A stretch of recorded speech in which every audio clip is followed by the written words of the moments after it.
Vous êtes de plus en plus nombreux à nous suivre et à participer à l'évolution de la chaîne Afrique N24, et sincèrement nous tenions à vous en remercier. Nous lisons tous vos commentaires qui enrichissent le débat et vraiment nous vous demandons de nous soutenir, en aimant les vidéos pour une large diffusion, et pour continuer à avoir une ligne éditoriale indépendante, et vous proposer de nouvelles émissions toujours de plus en plus enrichissantes. Ne restons pas passifs, soyons actifs. Merci et à bientôt. Teacher, bonjour.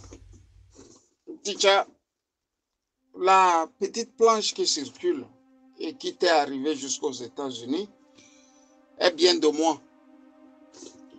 Et comme tu me poses la question, si j'aurais perdu ma constance, je te répondrai en disant non. La constance est de mise chez moi.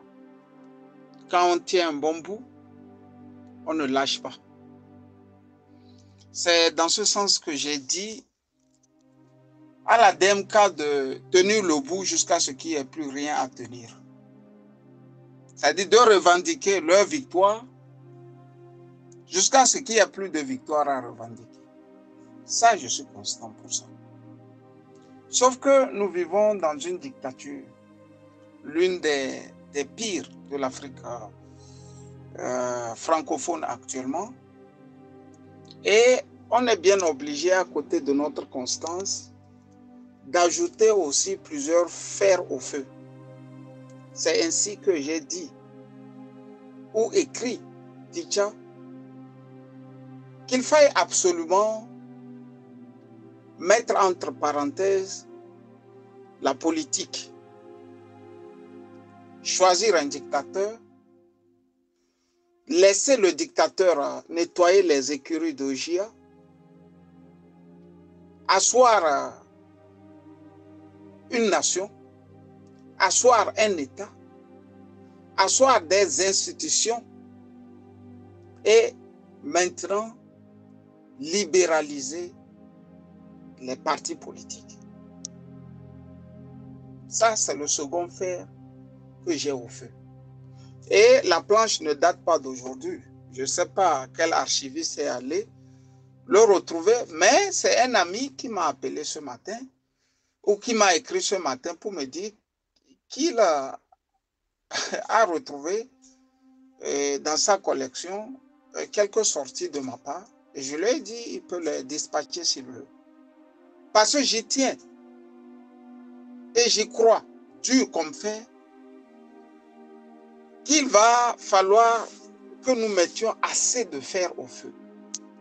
D'autant plus que Agboume Kodjo ou Kodjuro, qui sont en exil, ne seraient pas contre aujourd'hui si un militaire proclamait la fin de la dictature. En arrêtant cela, il doit arrêter pour que le pays souffle. Je ne vois pas, ne sais pas, quel Togolais ne dirait pas Alhamdulillah, Alhamdulillah. Les gens vont pleurer. Les gens seront dans la rue, dans nos hameaux, dans nos villages. Les gens vont célébrer la fin d'une dictature de 56 ans. 38 ans du père et actuellement 18 ans du fils. Si mes calculs sont bons, ça fait 56 ans qu'une famille nous a noyautés dans la pire crapulerie. C'est pour ça que j'ai écrit. C'est moi qui ai écrit. La planche est de moi. Elle n'est pas traficotée. C'est moi qui ai dit de revenir aux fondamentaux, ce qui constitue la République. C'est en lisant Jules César que je me suis rendu compte que non. Ce que nous appelons dictateur aujourd'hui a été galvaudé. Quand tout était bloqué dans l'Empire romain, on s'asseyait et on choisissait un dictateur pour remettre la République en norme. On s'assied, on choisit quelqu'un de caractère, quelqu'un qui a un caractère. Et il a 7 ans pour nettoyer la République de tous les oripeaux, de tous les bandits en col blanc, de tout ce que l'on puisse savoir qui tire le pays vers le bas. Donc quand on élisait, ou bien pardon, on n'élisait pas, on choisissait un dictateur, le peuple acclamait, soufflait, disait bon, c'est bon, on va nous assainir la République. C'est dans ce contexte que j'ai dit, si nous ne le faisons pas au Togo, on est foutu. J'ai fait une analyse froide déjà, une analyse froide. Et je suis arrivé à la conclusion qu'un parti politique ne peut pas chasser ces dictateurs africains. Les dictateurs africains, un parti politique ne sait les chasser. Sauf que chez nous, c'est encore pire. D'autant plus que la dictature a su se cloîtrer dans son petit monde. Pour que Blaise Compaoré tombe, il a fallu que de l'intérieur, tout soit pourri. Pour que Mobutu tombe hier, il a fallu que de l'intérieur, beaucoup de choses soient pourries. Même Alpha Condé, il n'est pas tombé au hasard. C'est maintenant que nous avons les bribes de ce qui s'est passé. À l'intérieur, il y avait déjà un pourrissement qu'il ne voyait pas venir. Les exemples sont légion, Tidja. Je suis resté, j'ai fait cette analyse froide et je me suis rendu compte que non. Aucun opposant au Togo n'a les moyens financiers pour bousculer la dictature togolaise. Macky Sall est arrivé au pouvoir au Sénégal parce qu'il était déjà milliardaire. Alpha Condé est arrivé au pouvoir en Guinée parce qu'il était milliardaire. Talon est arrivé au pouvoir au Bénin parce qu'il était milliardaire. Alassane Ouattara est arrivé en Côte d'Ivoire parce qu'il était milliardaire. Donc, j'ai pris les opposants togolais, je les ai égrenés l'un après l'autre. Et je n'ai pas retrouvé un seul qui avait les milliards. D'autant plus que une campagne électorale veut dire ce que ça veut dire. La seule fois où on a vu une campagne digne de ce nom au Togo, c'est quand Eden Kodjo nous avait gratifié d'un hélicoptère où on voyait le bel homme flotter de tous les apparats sur le dit hélicoptère. Et depuis, on n'en a plus vu. Mieux, je dis mieux. Quand les Eus à Diavon disent, écoutez, c'était la plus belle campagne, ils oublient que Sassou Nguesso avait mis les milliards derrière Demkodjo. Et comme ça a fait pchit, j'ai bien l'impression qu'aucun ne veut soutenir l'opposition togolaise. Tu ne peux pas mettre de ces milliards et un matin, bon, soit dit-on en passant, Olympio ne va pas soutenir Eden Kodjo à cause d'une question de dessous de jupe. Je crois savoir que beaucoup en ont tiré les leçons de cette tartufferie de l'opposition togolaise. Donc, je suis allé à cette conclusion que on ne pourra pas battre la dictature actuelle pour la simple raison qu'on n'a pas les moyens financiers. C'est d'un. Du deux aussi, si on s'agrippe sur le peuple, on doit avoir absolument recours à l'armée.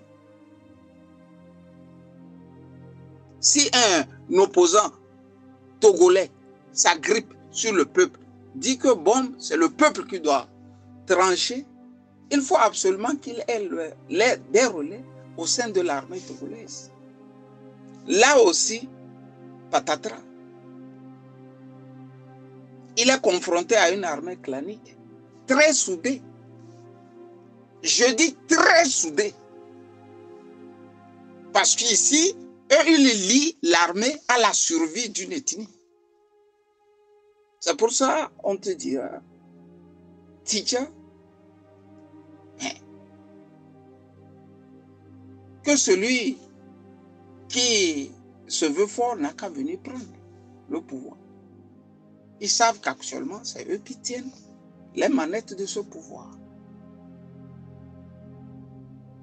C'est pour ça que j'ai dit de faire en sorte de faire un pacte républicain et de choisir un dictateur. C'est possible, on peut le faire.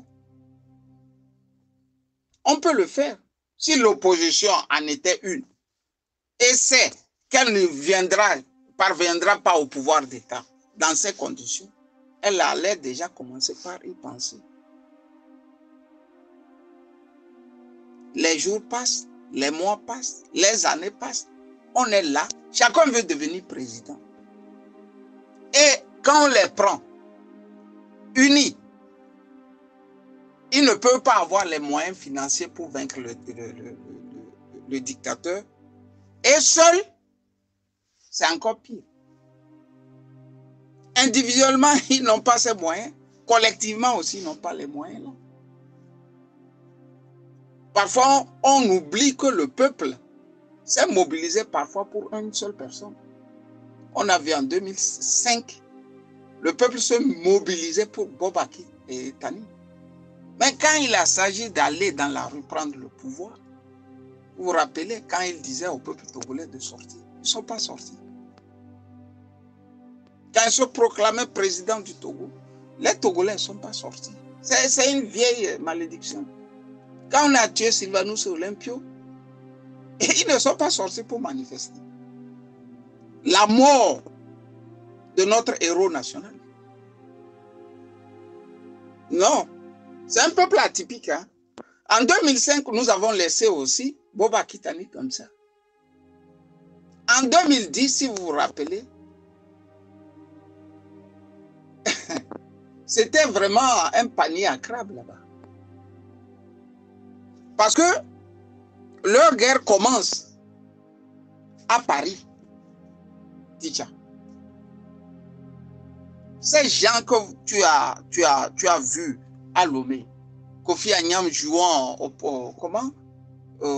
porte-parole, Agboyome jouant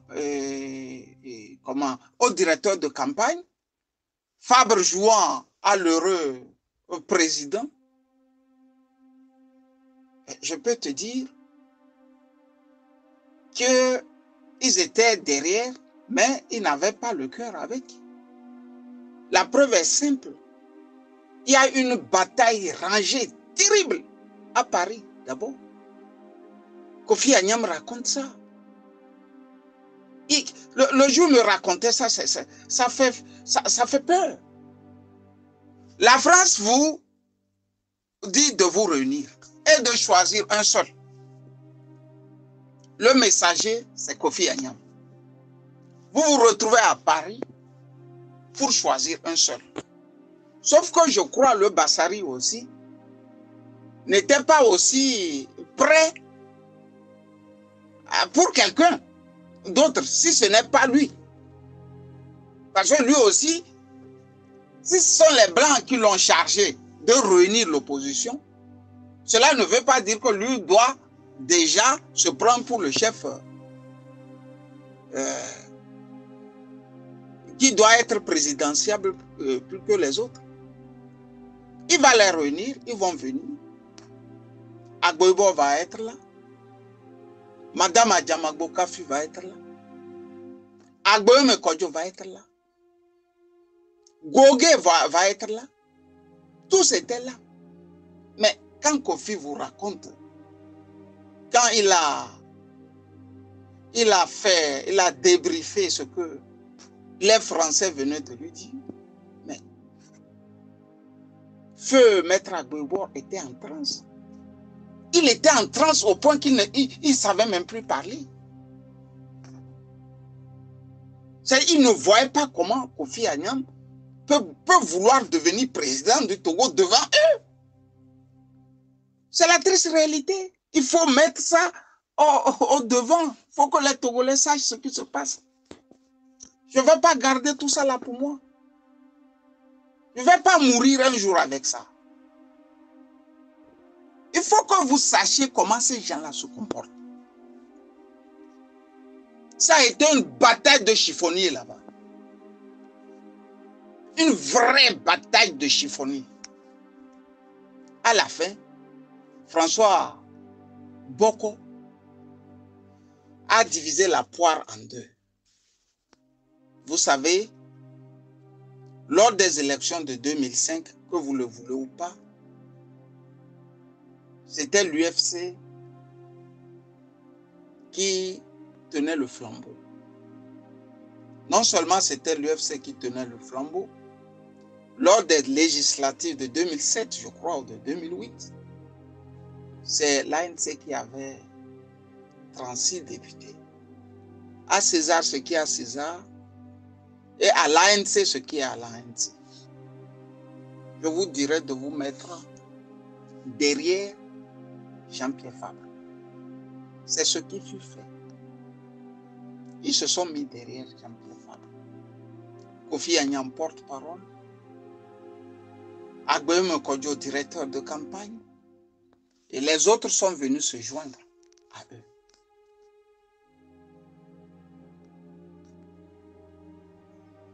Les amis, la suite, vous la connaissez.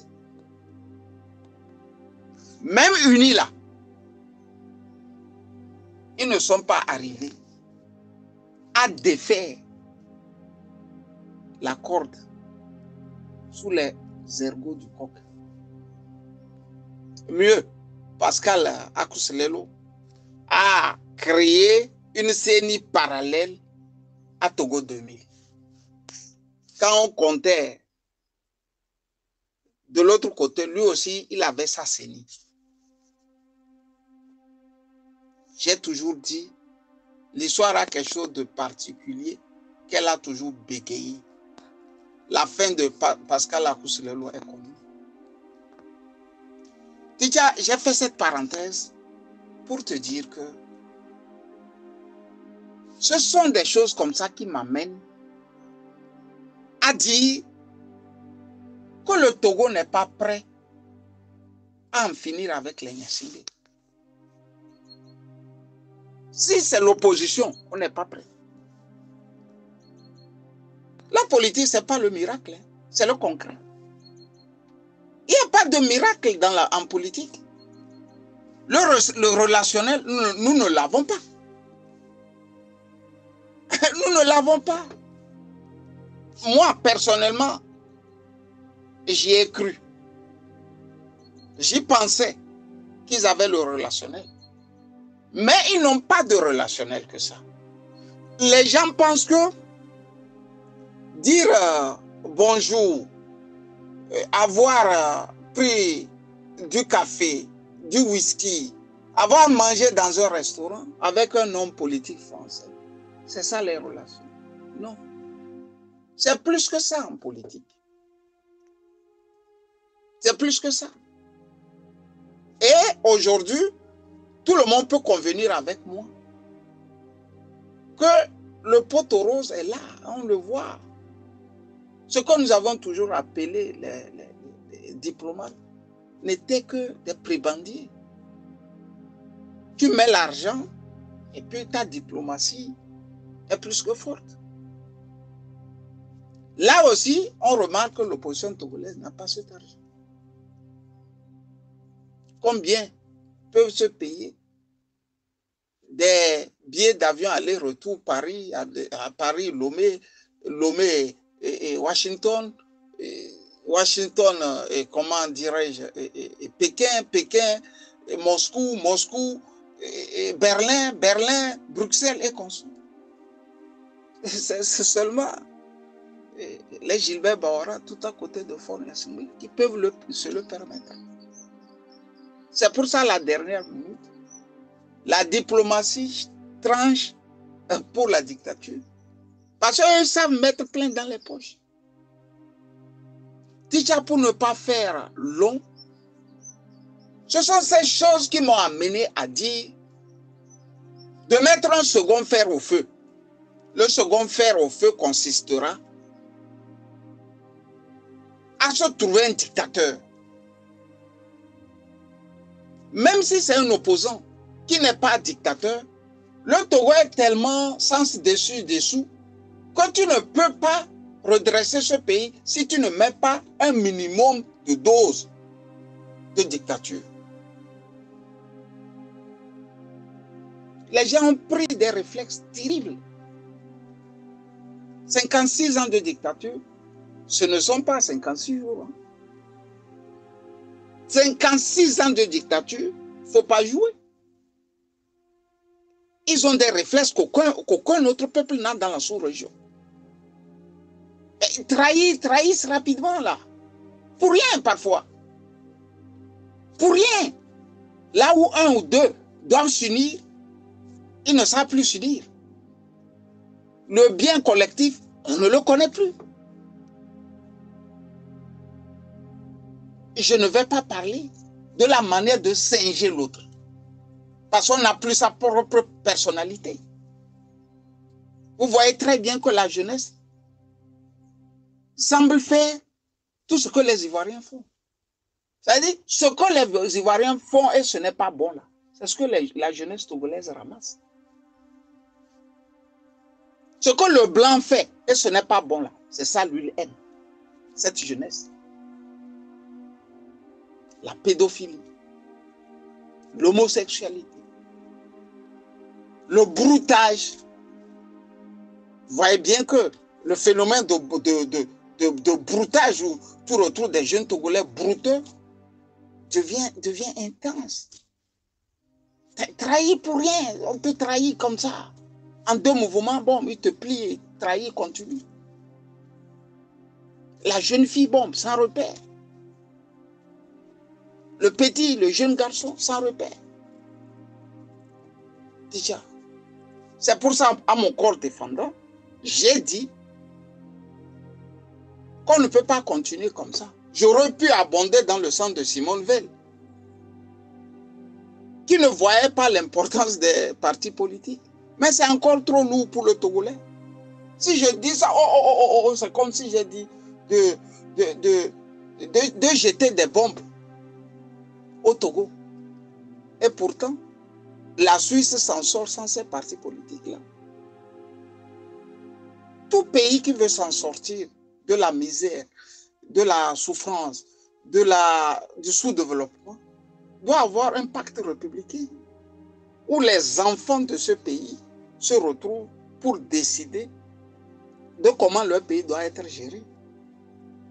Déjà pour le reste, je pense qu'avoir fourni ce que je sais. Et pourquoi j'ai dit de nommer un dictateur à la place d'opposants au fait qu'ils ne le sont pas. Parce qu'on n'a pas de parti, ce n'est pas le parti classique. Dans un parti classique, les membres cotisent. Et c'est avec ça on fait fonctionner le parti. Chez nous, aucun ne cotise. C'est 5 ou 6 qui cotisent en haut, qui mettent beaucoup de millions. Donc à la fin, c'est 5 ou 6 qui décident à la place du grand nombre là. Vous voyez l'ANC faire. Vous voyez le CAR faire. Vous voyez le RPT faire. La DMK aussi ne s'en sort pas. Pourquoi? Parce qu'il y a peut-être ce problème. Il y a peut-être ce problème, je ne sais pas. Donc, pour te dire, au fait, les partis politiques, ça ne rime à rien. Surtout dans nos pays encore faibles, sinon si faibles. C'est une filouterie, c'est une escroquerie. Déjà, bonne journée et bye bye. Vous êtes de plus en plus nombreux à nous suivre sur Afrique N24, Et vraiment nous tenions à vous en remercier. Nous lisons tous vos commentaires qui enrichissent le débat et vraiment nous vous demandons de nous soutenir pour continuer à avoir cette ligne éditoriale indépendante, et vous proposer des émissions toujours de plus en plus enrichissantes. Merci et à bientôt. Likez la vidéo si ce n'est pas déjà fait. Laissez aussi votre point de vue en commentaire. Abonnez-vous et cliquez aussi sur la petite cloche de notification pour ne rien rater de nos prochaines vidéos. N'oubliez pas de partager aussi la vidéo et de la liker.